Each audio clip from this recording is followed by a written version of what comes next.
விருச்சிக ராசி நேயர்களுக்கு புரட்டாசி மாதம் கிரகங்கள் என்னென்ன விஷயங்கள்லாம் கொடுக்க போகுது? ஐயா, ஒரு விஷயம் சொல்லுங்க. விருச்சிக ராசிக்கு எப்போ ஒரு விடிவு காலம் சொல்லுங்க. எப்போ பார்த்தாலும் எல்லா கிரகமும் எங்களை மட்டும் வச்சு செய்யுது. எப்போ பார்த்தாலும் கூட இருக்கவன் குளிப்பறிக்கிறானா, எதுக்கு இருக்கவன் குளிப்பறிக்கானா, யார் என்ன பண்ணுறானே தெரிஞ்சுக்கிற முடியல. நாங்கள் மட்டும் போராட்டத்தை மட்டும்தான் சந்திக்கிறோமே, எங்களுக்குன்னு ஒரு விடிவு காலம் கிடையாதா? சனி பகவானாக இருந்தாலும் எங்களை தான் அடிக்காரு. குரு பகவான் ஓடி போய் ஒரு 8ஆம் இடத்துல உட்காந்து எங்களை வச்சு செய்கிறாரு. எல்லாருமே என்னை இப்படி கஷ்டப்படுத்துகிறாங்களே, இதுக்கு ஒரு மாற்றம் உண்டா? மிகப்பெரிய ஒரு முன்னேற்றத்தை நாங்கள் அடைய முடியுமா?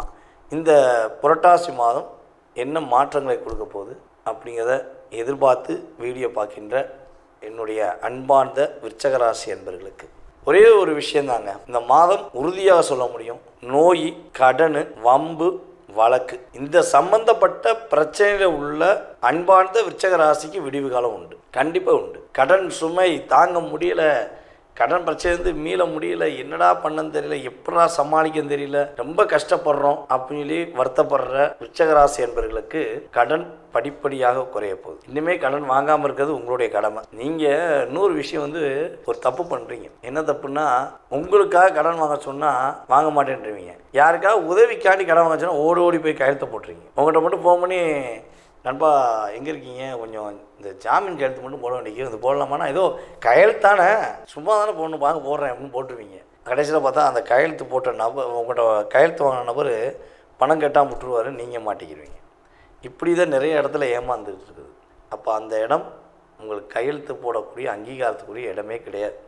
நீங்கள் எப்போ யாருக்கா ஜாமீன் கையெழுத்து போட்டிங்கன்னா உங்களுக்கு வரப்போகின்ற அத்தனை விதமான லாபத்தையும் நீங்கள் இழக்கிறீங்க.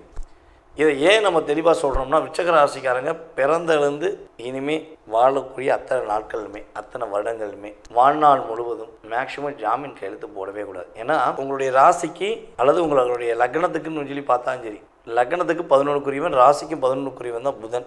அவரே என்ன வராரு, 8ஆம் இடமாக வராரு.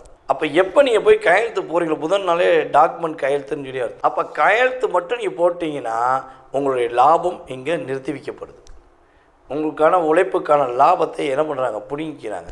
ஒன்று அங்கேயே ஸ்டாப் ஆயிரும், இல்லைன்னா நீங்கள் உழைச்சி என்ன பண்ணுவீங்க, நீங்கள் கையெழுத்து போட்டிங்க பார்த்தீங்களா, அதுக்காக நீங்கள் கட்டிக்கிட்டு இருப்பீங்க. இதுதான் பல காலங்களாக உங்களுக்கு நடந்துக்கிறது. அப்போ நீங்கள் ஜாமீன் கையெழுத்துன்னு கேட்டால் அது யார் கேட்டாலும் சரி, உங்கள் உறவில் யார் கேட்டாலும் சரி, நட்பில் யார் கேட்டாலும் சரி, முதல் நீங்கள் சொல்ல வேண்டியது, ஐயா செலவுக்கு வேணாலும் ரூபா வாங்கிக்கோ, தயவுசெய்து ஜாமீன் கையெழுத்து போட சொல்லாது. அப்போயுமே செலவுக்கு வேணால் ரூபா வாங்கிக்கோன்னு சொல்லலாம், கடனாக கொடுக்குன்னு சொல்லவே கூடாது. அதான் நீங்கள் கடைபிடிக்க வேண்டிய மிகப்பெரிய விஷயம். புரட்டாசி மாதத்தில் உங்களுடைய கடன் சுமை குறைய போது, நோய் நொடியிலேருந்து ஒரு நோய் ரொம்ப கஷ்டப்படுறீங்க, ஏதாவது ஒரு சின்ன பிரச்சனை, ஸ்கின் பிரச்சனை, அப்புறம் ஸ்கின் பிரச்சனை அதிகமாக வரும். நல்லா பாருங்கள், விருச்சிக ராசிக்காரங்க ஸ்கின்னில் நிறைய பிரச்சனை வரும்.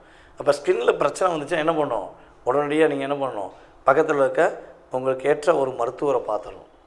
அப்போ ஸ்கின் பிரச்சனை ஏதேனும் இருந்தால் அந்த ஸ்கின் பிரச்சனைலேருந்து வெளியே வர போகிறீங்க.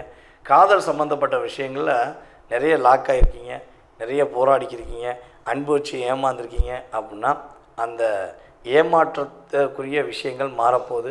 உங்களை ஏமாற்றிய நபர்கள் மரியாதையாக, அன்பாக, பாசமாக உங்களை தேடி கேட்க போகிறாங்க, மன்னிப்பு கேட்பாங்க. கண்டிப்பாக ஒரு மாற்றம் உண்டு. பொருளாதார ரீதியான சூழ்நிலைகளில் முன்னேற்றம் உண்டு. அதே போல் பார்த்திங்கன்னா நம்முடைய அன்பு நேயர்களுக்கு இந்த மாதத்தில் அரசாங்கம் சம்மந்தப்பட்ட முயற்சிகள், வேலைகளில் எதுவும் எடுக்கீங்க, விருச்சிக ராசியில் யாராச்சும் அரசாங்க வேலைக்கு முயற்சி எடுக்கிறீங்க அல்லது அரசாங்க வேலையில் இருக்கீங்கன்னா பதவி உயர்வு உண்டு, வேலை உறுதியாக கிடைப்பதற்கான வாக்கியம் உண்டு. அப்படி இல்லைங்க, நான் எக்ஸாமே எனக்கு இன்னும் அடுத்து நெக்ஸ்ட் தான் வரப்போகுது, நான் என்ன பண்ணேன் அப்படின்னா, நீங்கள் உறுதியாக என்ன பண்ணுங்கள், இன்னொரு அப்ளிகேஷன் புதுசாக அப்ளை பண்ணுங்கள். ஏதாவது ஒரு வேலைக்கு அப்ளை பண்ணுங்கள்.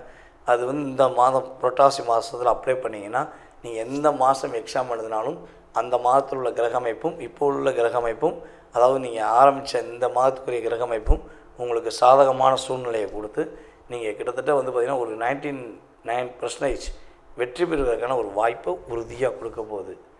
ஓகேவா?